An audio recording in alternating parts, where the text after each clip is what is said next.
मामा कैसे याद आया धन्यवाद देने के लिए?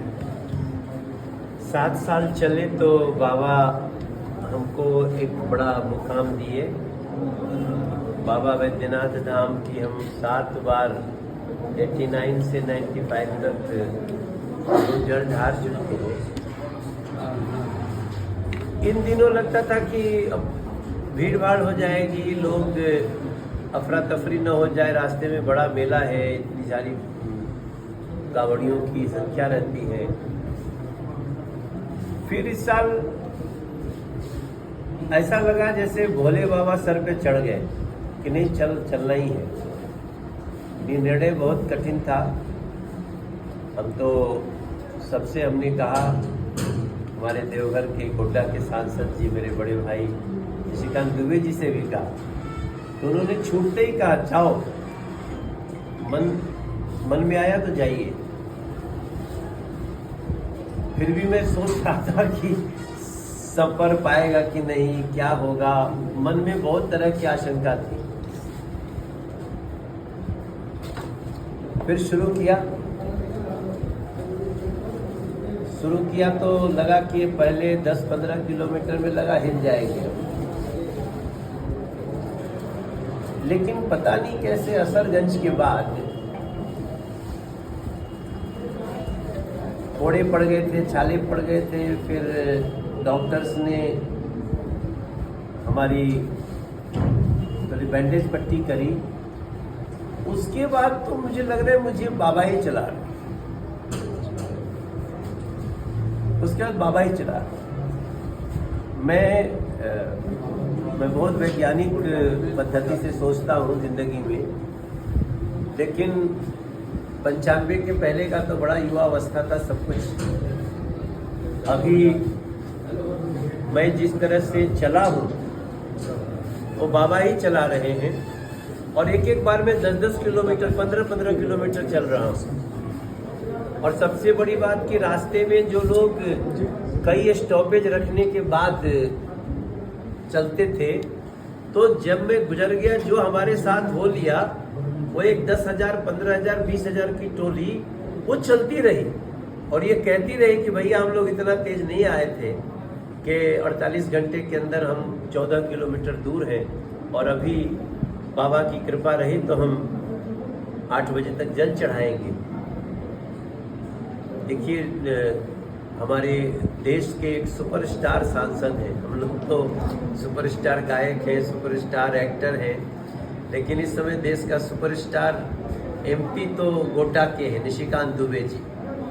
उनकी जानकारी, उनका दिया हुआ डेटा, इस पे आज पूरी दुनिया रिसर्च कर रही है। भारत के बड़े बड़े लोग उस पर रिसर्च कर रहे हैं। विपक्ष को जवाब देना मुश्किल होता है।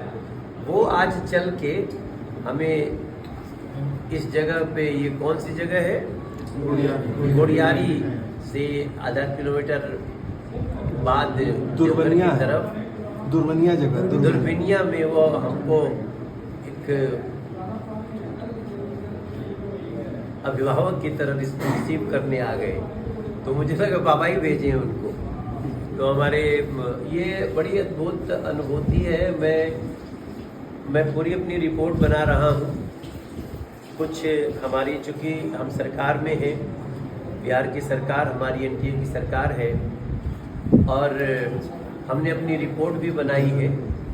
कुछ लोगों ने बात कही है, देखते हो कैसे पूरा होता है। मेले को राष्ट्रीय मेला का दर्जा मिले, लोगों की बड़ी इच्छा है, और हम उस पर काम करेंगे। अजगैबीनाथ भी नाम रखने के बाद जो निर्माण, जी हाँ, अजगैबीनाथ धाम को अजगैबीनाथ धाम के नाम से लोग जानना चाहते हैं, सुल्तानगंज के नाम से नहीं, और ये सबकी भावना है। तो मैं एक सांसद के रूप में तो जो सोचूंगा, निशिकांत भैया मिल गए हैं तो हम दोनों मिल करके इसको बढ़ाएंगे। और हमारे बीजेपी के बहुत सारे पदाधिकारी, हमारे जिलाध्यक्ष ब्रजेश जी बांका के जिलाध्यक्ष हैं, इस पूरी यात्रा में इन्हीं लोगों ने हमारी सारी व्यवस्था की है। तो रजिन जी और सब लोग, वो अनुपम जी, बीच में मृगेंद्र जी, पूरा भारतीय, अभी हमारा मंडल अध्यक्ष हमको लेके चांदन में आगे आगे बढ़ रहे हैं। तो हम लोग एक निष्कर्ष पे पहुंचे हैं और सही प्लेटफॉर्म पे रखेंगे। और मेरा पूरा विश्वास है कि 2026 का जो सावन होगा उसमें इन दोनों चीज़ों में सफलता मिल सकती है, ऐसा मेरा विश्वास है। व्यवस्थाएं आपको दोस्त लगी हैं? बहुत अद्भुत व्यवस्था है। मैं हरिद्वार से, चूँकि मैं दिल्ली का सांसद हूँ, मेरे संसदीय क्षेत्र में हरिद्वार से लोग लेके आते हैं कांवड़, लेकिन हमने अभी तक स्पेशल कॉरिडोर नहीं बना रखा है कांवड़ियों के लिए। वो सड़क के साथ ही चलते हैं। पहली बार मैं देख रहा हूँ, जितनी मैं दुनिया देख चुका हूँ, अभी मैं माँ चिंतपूर्णी गया था, होशियारपुर से पैदल लोग जा रहे थे, सड़क के किनारे चलते हैं। ये बिहार सरकार में देख रहा हूँ कि कांवड़िया पथ अलग है, गाड़ी से उसका टच कहीं कहीं होता है, और बस सड़क पार करने के लिए वहाँ ट्रैफिक की तरह लोग गाड़ियों को रुकना पड़ता है पार होने के लिए। और रास्ते में हरे हरे पेड़ हैं। सुइया पहाड़ अब रुइया पहाड़ कहा जाने लगा है, पहले चुभता था, अब रुई की तरह सॉफ्ट हो गया है। तो ये बहुत, हम तो 95 के बाद से इतना अद्भुत है, दूरी भी घट गई है। पहले हम 120 किलोमीटर जाते थे, अभी तो मुझे लग रहा है कि 95 किलोमीटर के आसपास हो गया। मनोज तिवारी कहते हैं कोई ना कोई मनोकामना लेकर ही बाबा धाम की यात्रा, कुछ विशेष मनोकामना है सर, या बाबा ने आदेश दिया तो कहे चले? देखिए, सच बताएं तो पता नहीं कैसे प्रेरणा हो, और मैं बताना चाहता हूँ, किसी नेता ने कांवड़ियों को बदनाम करने की कोशिश की।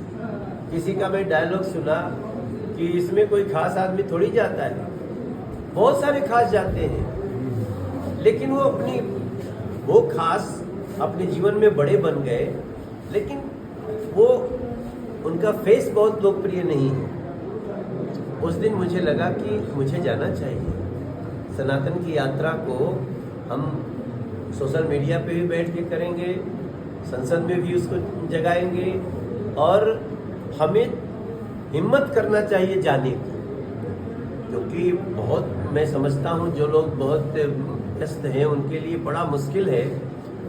लेकिन मैंने सोचा, मैं सफल हुआ हूँ, और मेरा पूरा विश्वास है अगले साल से आप देखेंगे और भी महत्वपूर्ण चेहरे वो कांवड़ की यात्रा में उठाएंगे कांवड़। सर, व्यक्तिगत सवाल कि